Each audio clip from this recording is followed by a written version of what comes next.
Well, hey, welcome. It's a special session of the Midwest Music Hour. I'm your host, Scott Kirby, and today I'm joined virtually uh, by Yazmin Bowers from all the way up at her little bedroom office up there in Washburn, Wisconsin. How you doing today, Yazmin? Oh, I'm doing great, Scott. It's good to see you.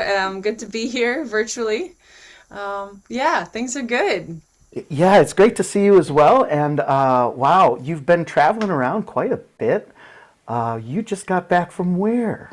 Most recently, I was in New York City for a little The Big bit. Apple! Big Apple, yes. Taking a bite out of the Ninja Yeah, Turtles pizza. it was a very quick, kind of a surreal. I was in the North Woods and then I went to New York for 3 days. Very jam-packed. I was rehearsing with my band out there and I had a gig on the Jersey Shore, pop-up gig. And then I was back in the North Woods and I was like, what happened? Where was I? They call her Yasmin Jet Set Bowers.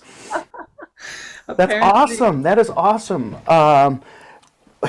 Wait, you've got a band that lives in New York City? Come Yeah. on. How did this come about? You know these cats from a while back, and you've been playing together for a while. How did you all meet? Well, it's kind of a variety of connections, but yes, my bass player lives out in New York City primarily. His name is Alvaro Benavides, and we've known each other for a lot of years. He used to work with Pedrito Martinez, he's an incredible Cuban percussionist, one of the Grammy nominated, like one of the best. And I met him originally just from being a groupie of their band. I followed them around, and but we became friends over the years and talked a lot about music. And I have known him for probably about 10 years. And I was out visiting earlier last year, and I just said, "Hey, if I put together a tour, would you do it with me?" And he said yes. So that was kind of the spark of putting this group together. And then Andrew Gillespie is my drummer. He lives in Minneapolis, um, but by just pure coincidence, he also lived in New York for many years and still works with the Aki Burmese trio. Aki is he works with Lake Street Dive. He's in that group, but he has his own project as well. And Andrew just happened to be playing in New York this week that I happened to be free and Alvaro was there. So I said, well, we just all have to rehearse in New York. That's what has to happen. And then land a gig off of all that as well, too, huh? Yeah, and then I pulled some connections and managed to get a little gig too. So Well, you're an enterprising young artist, and yeah, that's just the way it's awesome when it works out that way. I always hate traveling miles without adding a gig in there somewhere because it feels like, oh gosh, here I am so far from home. I could be maybe sharing some music with people, and it's nice to get that opportunity when you do travel so far. absolutely. Yeah, that was a wonderful little surprise, and it was actually a friend from music school of all things. It's just like as you work and continue to connect with more people, you just never know where in the world they might be, and so that's nice. I agree. Just getting to share what we do wherever we go. Yeah. Incredible. So you you're rehearsing because you're going out on tour. Where are you going to be playing? You've got some gigs coming up in the Midwest with these cats. Yeah, Yes. cool. So the tour is a Midwest tour primarily. We've coming across four states: Wisconsin, Minnesota, Iowa, and Michigan a little bit. So it's a nice Historic little. Ironwood Theater, right? Yes, we Yeah, are playing the historic Ironwood Theater. cool. We've got a couple stops in the Twin Cities. We're playing Crooners in Minneapolis, as well as a St. Paul outdoor at Summit Overlook Park. We're playing the Park Theater in Hayward, Wisconsin. Ah, Cafe Carp in Fort Atkinson, and then we're gonna go to Dubuque, Iowa, a new venue I've never been to, the Smokestack. But we used to play quite a bit in Dubuque, and I'm excited to go back. So that'll be kind of our farthest reach. And then, of course, up to my hometown, we have to play in Bayfield and on Madeline Island. Ooh, Yep, that's the wow. grand finale. So it's a nice little loop. I'm excited. It'll be good to make some new connections with new audiences, and also, you know, kind of I called this the emergence tour because this is it's kind of re-emerging after the pandemic, after so many changes, personally and collectively, that we've all been through. So it's exciting to come back with a new group and new music.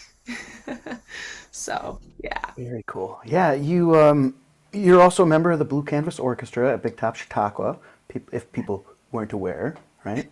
So you've got a plethora of musicians up there where you live that you played with and gig around with. You do a solo act as well. Uh, what is the most exciting thing for you about hooking up with your band for a tour like this compared to your other performance situations? Well, I feel so grateful to have come from such a rich area creatively, musically. My dad, Bruce Bowers, was a founding member of the Big Top, and so I grew up in that, and it's such a wonderful place to grow up, surrounded by great music and opportunity. And so now to kind of follow in his footsteps and play there, it's wonderful, and it's my roots, that's what I come from. So I think as an artist, there's always this urge to grow and to build the next thing from wherever it is that you come from. And for me, I had a calling to Cuban music, Latin music, when I was very young. I was about 13 years old. I fell in love with Cuban music, and as you can imagine, there's not a lot of that up in northern Wisconsin. So We're it was ripe for it. a fluke that it came into my life at all. But that has continued to be a strong thread in my inspiration. So this group that I put together, this trio, it's it's drawing on that. So both of these players I'm working with are experts in Cuban and Latin music, and they're also up for this wild fusion that I've decided to throw at them, which is, it's a mixture of folk rock and jazz and classical and all of these roots that I come from, mixed with English and Spanish and a little, Cuban timba, and it's all in there. So yeah, that's what's exciting to me, is getting to develop that vision with players who are really gonna bring it alive. So I'm excited for that. Incredible. Yeah, so there's a wide variety of music that you've played over the years. Will this tour also be more focused on your original compositions or some classical Cuban composers? As or will it kind of be what will it be? Will it vary from venue to venue based on like Somewhat, yeah. We have yeah? some shows that are shorter, some that are longer, so we have a bit of flexibility around the material. But for the most part, we're going to be doing original material and original arrangements. So we have a few songs that you might recognize, but we're kind of giving it our twist. And yeah, some Cuban composers, some American composers. So you'll hear a little bit of everything. If somebody's going to your show, they can expect a very unique interpretation of the girl from Ipanema. Exactly. Yes, yes. Cool.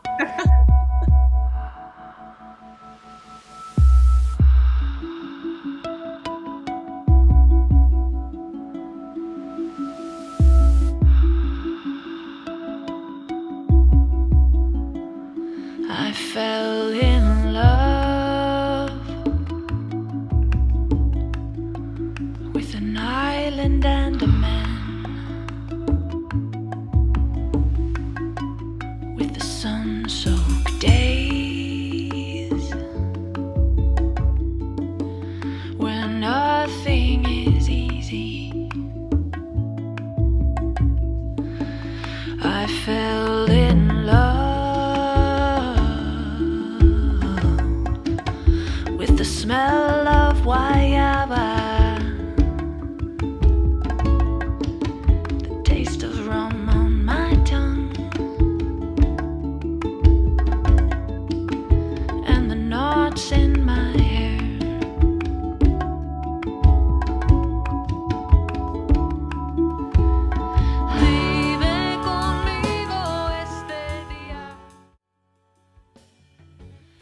the other video you put out a couple years ago, Honey River,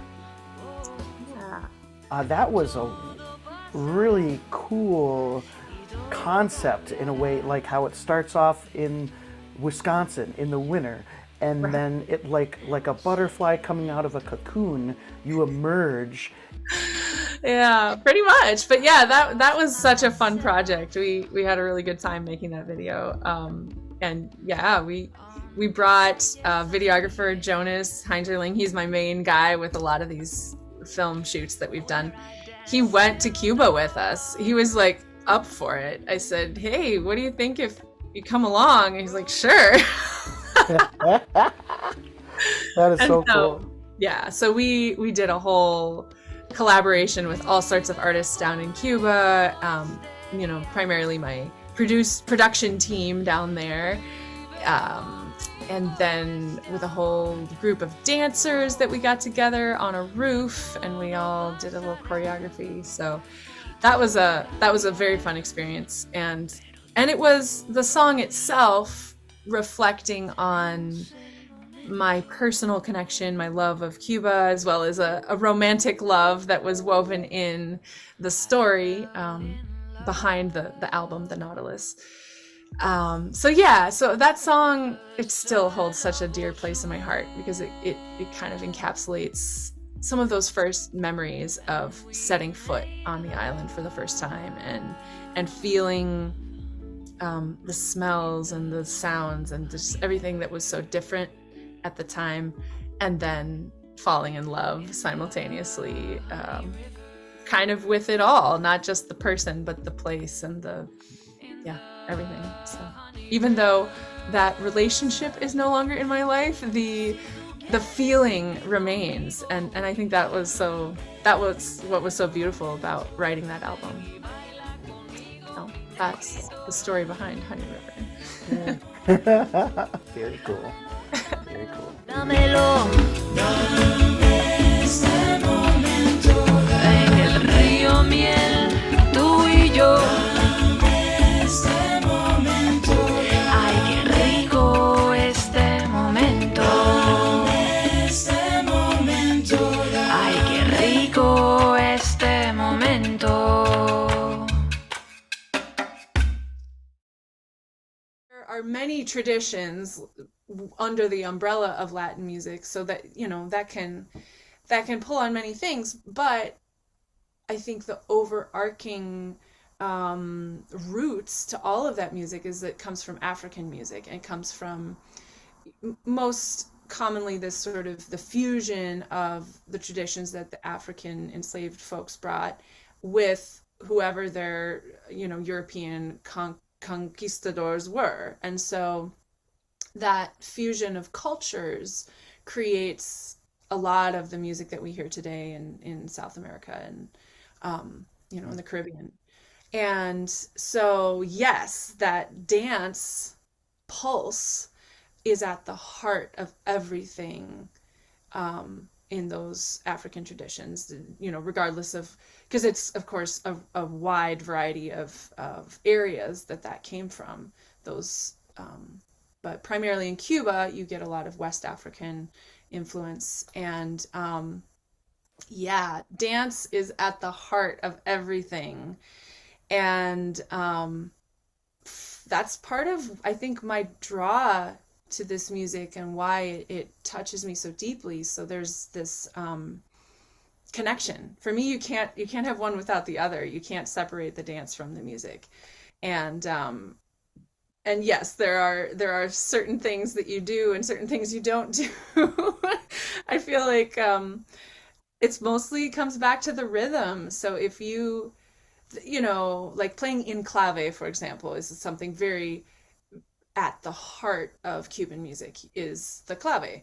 And so there are rhythms that go with the clave, and then there's rhythms that if you play the wrong way, you're off clave, and that's a big no-no, and you can be kicked out of a group pretty quickly if you're playing contra clave.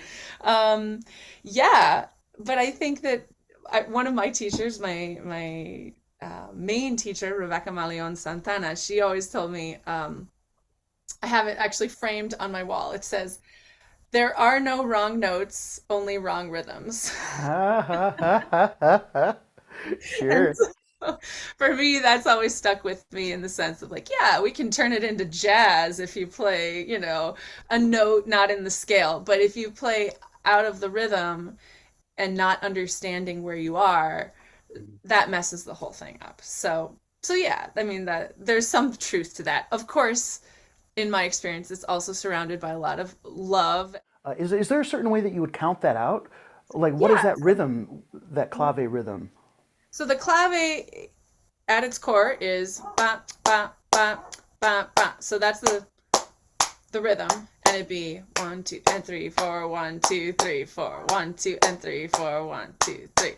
So if you're going to count it in musical language, of course it's a feel. So you want to, you want to. There's even a story of like a master telling, someone asked him the same question, like, how do you count the clave? And he's just like, 1 2 3 4 5. You feel it, you don't count it. Yeah. But that's the translation of what that means in our musical. So yes, it's in 4/4. Of course, there are other claves that are based out of like 6/8 or 12/8 rhythms, but the most common one that I just played, that son clave, is in 4/4, and that, yeah, I mean, it gives you sort of a framework, but then there is, of course, the composer's license to decide what they want to do. So yes, I mean, all of these, when it gets into the world of jazz and, Afro-Cuban jazz or rock, like you say, there's a lot of license to explore other meters and other ways of playing with clave that aren't necessarily the traditional way. But yeah, that's what it comes from anyways.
Like Brazilian music has its own vocabulary too. That I know less about, like Brazilian traditions, but I've dabbled a little bit, and I just love, of course, Jobim, that the style is just so beautiful. But they definitely, yeah, can touch a little bit more in the um, just different variations. Oh. Yeah, it's right, because I don't know. I mean, you tend to say you're going to compare it to the blues, right? Your typical blues, or 1/4/5 or whatnot. But then you've got variations, and then you've got different styles based on geographics. Yeah, exactly. Totally. And it's man, it's very it seems like a very vast, like genre of music that you can dive into. Just like Totally. any other. Absolutely.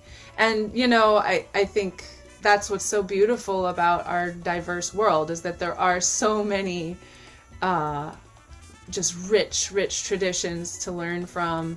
And for whatever reason, Cuba is the one that has called me over the years again and again. And so I feel lucky to have spent a lot of time there too, in Havana mostly, but traveling around a little bit, to just learn directly from people there and understand that it is so, there's so much variation, and based on what city you're in or who you learned from, there's going to be a lot of variation, and that's the beauty of it, I think. Yeah. Well, it's amazing to be able to go immerse yourself in a different culture, Yeah. really get to the, core of understanding, hopefully, where that comes from. Yeah. What Dreams Become Yeah. is the name of one of your new songs. You've got a new music video out for it. It's a new song, right? Yep, just came out a couple weeks ago. Yeah. Okay. And how's that coming together for you? What can you tell us about the music video? Yeah. Well, this was a project that's actually been, a few years in the making. The song itself I wrote probably over 10 years ago now, when I was in music school. So it's kind of it's an interesting tie to some different parts in my life. When I was in music school, I actually had a pretty hard time the first year. I was really, really struggling. And part of it had to do with trying to survive and have 3 jobs at the same time and all of that. And it also came from this sense of the pressure that was put on me in choosing to follow my dream, following music and going to study.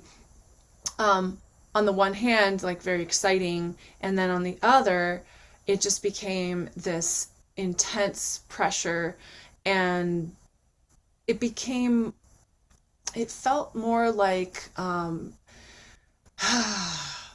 that thing that you loved turns into something that you hate, or it can over time. And that's what happened to me. I actually quit music school after the first year because it was I just didn't want to touch my piano anymore. It was weird. I just became so sick of it. And so this song actually, it kind of sums up a lot of those feelings that I was dealing with then. And I'm really glad that I made the choice that I did, because of course music came back. It's in me. It wasn't gonna go away. And quitting was just what I needed to sort of find my truth again and again and again and again. And it's a thread through my life that I think, I've persevered enough to know that on the other side of those challenging feelings, there is more. There is more. But at the same time, this song still resonates with me now. I mean, I can still listen to the sentiments that I had then and feel those frustrations.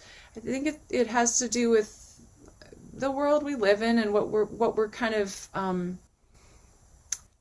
don't know, it's like we're forced to make choices, right? We have to decide how you're going to live in this world.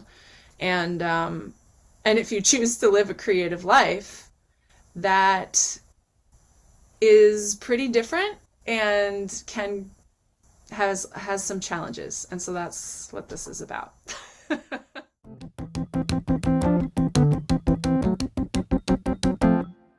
There comes a day when the world collides with your youthful ways and the daydream dies.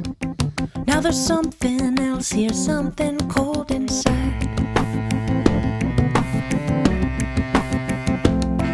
And the wise ones say, hold on to your dreams, don't let them get away. But when the devil's just 2 steps behind, it's hard to say. When the path has led you astray. If it's what you love, the pressure will get to you soon enough. If it's what you hate, just gotta pay your dues and make it through till holiday. And the wise ones say, you must invest in something now so you can live a better way. So just make your choice and start the race. This is how you play. And in time, you will forget the pain. Yeah. And challenging to put into a song, you know, even, right? Right, yeah. Yeah. But I always tell people when I play it live that like it can have sort of a depressing vibe to it, but then at the very end there's a little glimmer of hope, which is, you know, there must be something more. And I hang on to that because it is true. Like, at the heart of all of this, why do we make music? And why do we, you know, it's to connect. It's to try to connect with other people and share, for me, you know, share love and joy and, or just what I'm feeling. And hopefully through that connection, inspire someone else, you know? So yeah, that's what that comes from. That's so cool. The song itself, I recorded long distance, actually, with Alvaro, the bass player, who's working with me, as well as Ed Willett, who you know from the Big Top Chautauqua. Mr. Ed! Mr. Ed was on that. Yeah! And a producer friend of mine out in California, Bruce Kappen, he and I worked together. So it was this fun collaboration from our various studios. I think Alvaro actually recorded it from Colombia when he was there, so it's like worldly combination. Yeah. Technologically speaking, that's become quite a bit easier to collaborate in that way. Are there special considerations? Is it all recording formats that need to be, you know, similar? How does that? What are some challenges to that? You know, just making sure that everyone is on the same page as far as recording at the right bit rate and all that. But yeah, it's become a lot easier in general, as long as, you know, because most programs can do the conversion and make it work out fine. So as long as it's a high quality recording and they get a good level, usually we're pretty good to go. So Bruce in California does all the magic, so I don't have to know all the details of that. He's just like, I send it to him and he makes it sound good. So. The man is good at his job. Oh, right. Very. Ooh. Okay, and then equipment, right? You're going to be on tour, traveling all together. Do you guys talk about gear for a minute? You know, how difficult is that for a guy to, you know, does he fly with a bass amp? Is he playing upright? Is he doing some type of hybrid acoustic electric type thing? Will there be equipment at these venues that you'll be able to use, like backline stuff, or will you have to, you know, are you really pumping like, you know, the stuff that you got because it allows you to perform in all these different places It's on tour? it's kind of a guerrilla style tour. We're Okay. going we're all fitting in my Honda CRV, and it's yeah, we're gonna get to know each other real well in a couple weeks. But we've got he's bringing his electric bass. I am getting a bass amp for him here that we're just going to travel with, and then I bring my own keyboard, and Andrew has his drum kit. Basically, we just take care of our instruments, and then all of the mains and monitor systems will be provided by all of the venues. So yeah, that's kind of the basic format that we're going with. And it's always a toss up. Like, you don't know what you're gonna get at some places. It might not, might not be the best, but I think it'll work out. And we're working with some really great people everywhere we go, so that helps. Big time. Yeah. Yeah. One place has the brand new system and nobody to run it, and the other place has something from the 30s, but they've got a master electrician or something. Yeah, that's exactly it. We're rolling with it, and I'm lucky to have people with me that are on board and excited for, it's the first step, and from here we'll grow. I've been doing all of the booking and the managing and the tour managing and everything myself. And as you know from living this lifestyle, it's a lot. It's a lot. I have a counter personality that I've developed. What's her name? Her name is Bianca, and Bianca. All she's my right. manager. Yeah. And I have meetings with myself every afternoon where we confer, and she shows me what she's done in the morning. And then, but, it's time for Bianca to retire. I need to just be a musician now. I was gonna say, yeah. Otherwise, Bianca will be like, "I'm doing all the work. I should get to perform my songs." Yazmin and Bianca co-headlining. It could get real weird, Scott. We gotta watch out.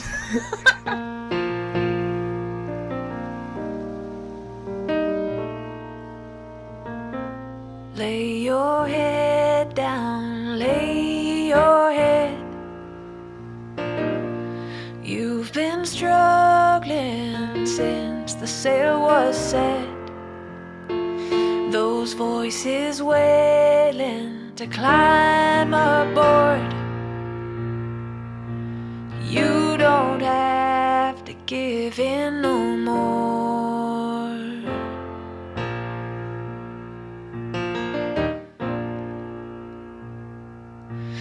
Lay your suffering at your feet. You've been wearing the world upon your cheeks. Those tears may haunt you your whole life long, but you have your sacred song. Lay your head down, lay your head. You've been struggling since the sail was set. Those voices wailing to climb aboard. You don't have to give in no more.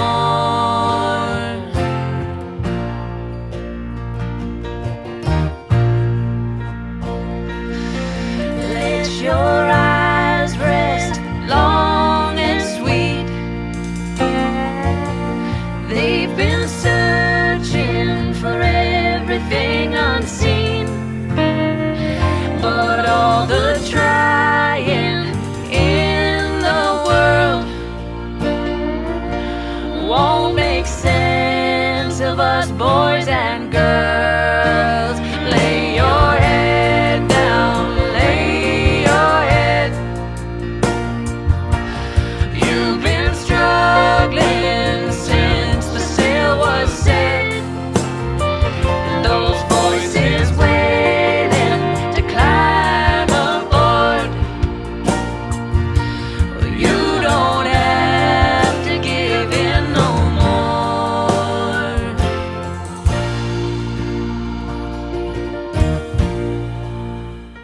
but that's been a big part of this is making it all happen, it's a lot of work. There's so much. Yeah, there's so much. I was just talking to an artist yesterday about this, and he's saying, well, do I become a nag, to follow up on these venue requests, and what's the point of, being annoying but getting it done, and I don't want to be that guy, and like you kind of have to be that guy if you want it. It either happens through that hard work, or they latch on, or you got a connection somehow to the venue. There are all sorts of ways.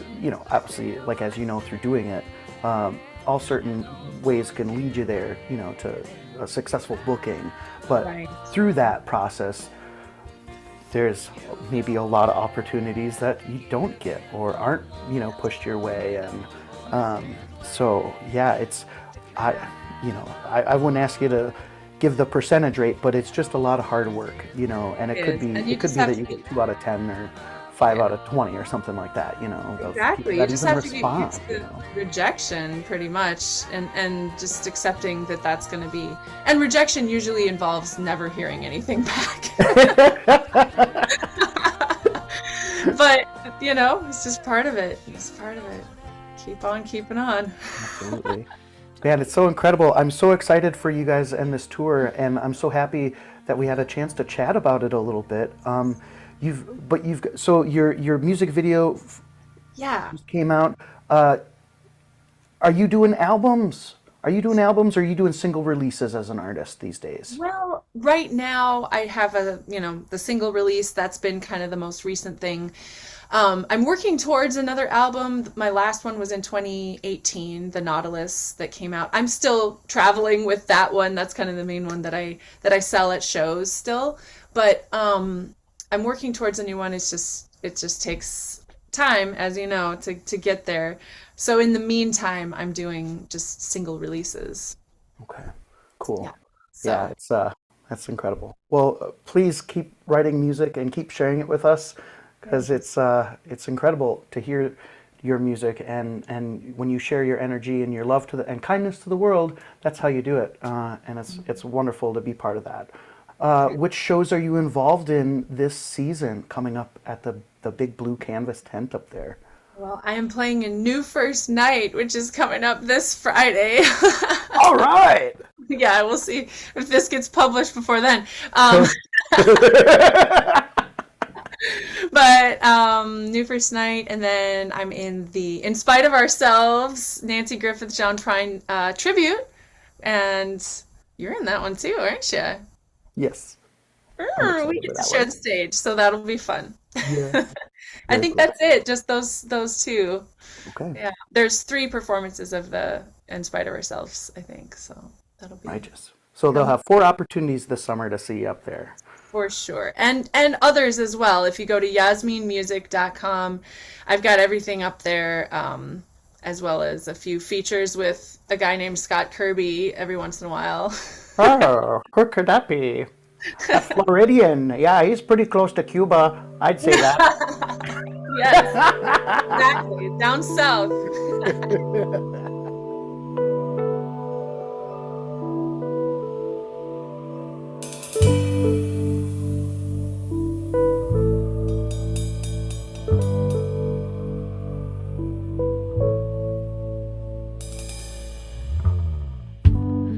When the sun goes down tonight and we're bathing in moonlight, when you feel him all around, just gotta hold your ground.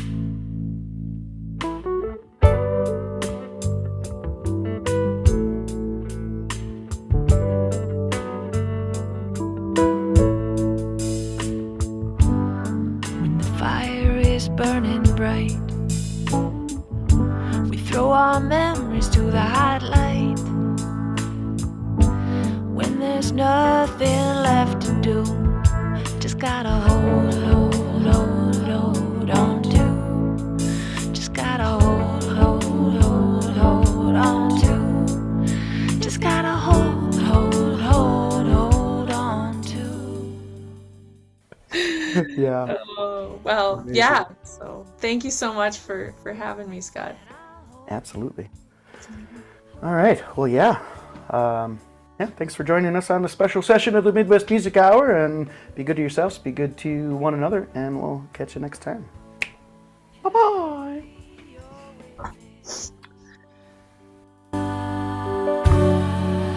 Won't you be my witness too? When the anger's all over you, and you're seething in a hot stew, when there's nowhere left to turn, just gotta watch, watch, watch, watch it burn.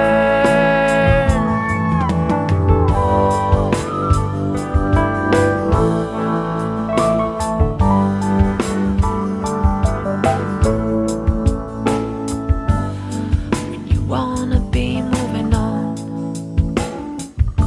but you've been stuck here for so long. When you're buried down in your soul, just gotta let go, let go, let go. Just gotta let go, let go, let go. Just gotta let go, let go, let go of what we can. And I'll hold you.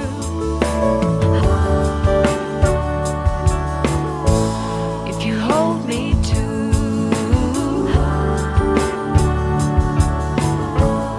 and I will be your witness. Won't you be my witness too? Yes, I will be your witness.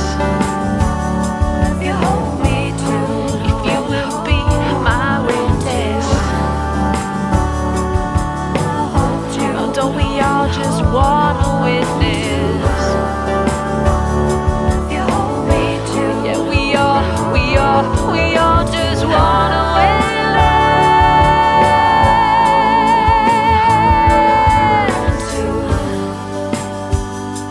I think we kind of touched on it all. I mean, you'll probably want to edit it down. You know, we went on some some tangents, but for the most part, I think I covered everything that I was hoping to.